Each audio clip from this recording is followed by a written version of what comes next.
တေးဂီတာအန်အားတင်သွားတယ်အခုတော့ Shirley ဟာအလွန်ဝမ်းစာကြီးမားတဲ့လူတွေနဲ့ဆက်ဆံရေးရှိတယ်ဆိုတာသူသဘောပေါက်သွားပြီးအဲ့ဒီအချိန်ကစပြီးသူ့ကိုလုံးဝအသစ်အဆန်းတစ်ခုနဲ့မြင်အောင်လာခဲ့တယ်တေးဂီတာမိုးရွာတာရက်သွားပြီးတကောင်ရံကျော်နေပြီး Shirley ကသူတို့ကိုအနားယူဖို့အကြံပြုခဲ့တဲ့ဌာနေကသူ့ရဲ့ Green Book ကို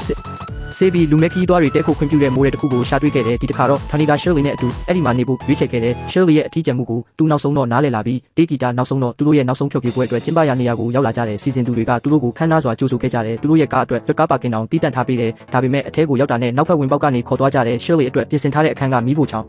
ဘေးမှာတင်းငယ်ပြီးကျဉ်ကျက်ပြီးချက်ပြုတ်စီနန်းတွေနဲ့ပြည့်နေတဲ့ Shirley ကစားတောက်ဆိုင်မှာစားဖို့တောင်းဆိုတဲ့အခါစပွဲထိုးကညှင်းဆိုခဲ့တယ်သူကအစားအစာတွေကိုသူ့အခန်းထဲပို့ပေးမယ်လို့ပြောခဲ့တယ် Shirley ကတိုးလောင်ခန်းလို့ခံစားရတဲ့နေရာမှာစားဖို့ပြက်ပြက်တသားညှင်းဆန်ခဲ့တယ်ပြီးတော့စပွဲထိုးကသူတို့ကြိုက်ရင်လမ်းဘေးစားတောက်ဆိုင်မှာစားလို့ရတယ်လို့ပြောခဲ့တယ်အခုချိန်မှာတော့ Shirley ဆုံးဖြတ်ချက်ချပြီးသူနောက်ထပ်အဆက်ခွဲခံရတာကိုတီးမခံနိုင်တော့ဘူးစီစဉ်သူကတိုနီတေးဂီတာကို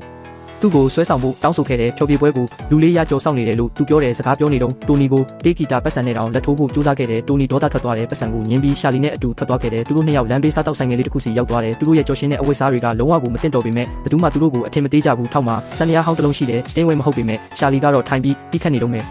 မကြခင်မှာပဲဒေတာခံတေးဂီတာသမားတွေကသူနဲ့အတူပါဝင်လာကြတယ်သူတို့နှစ်ယောက်ဂီတာထဲမှာနစ်မြုပ်သွားကြတယ်အဲ့ဒီညမှာရှာလီကအချိန်တော်ကြာအတွင်းပထမဆုံးအကြိမ်ဖြစ်စံရကိုနှလုံးသားထဲကနေစစ်မှန်တဲ့ပျော်ရွှင်မှုနဲ့တိခတ်ခဲ့တယ်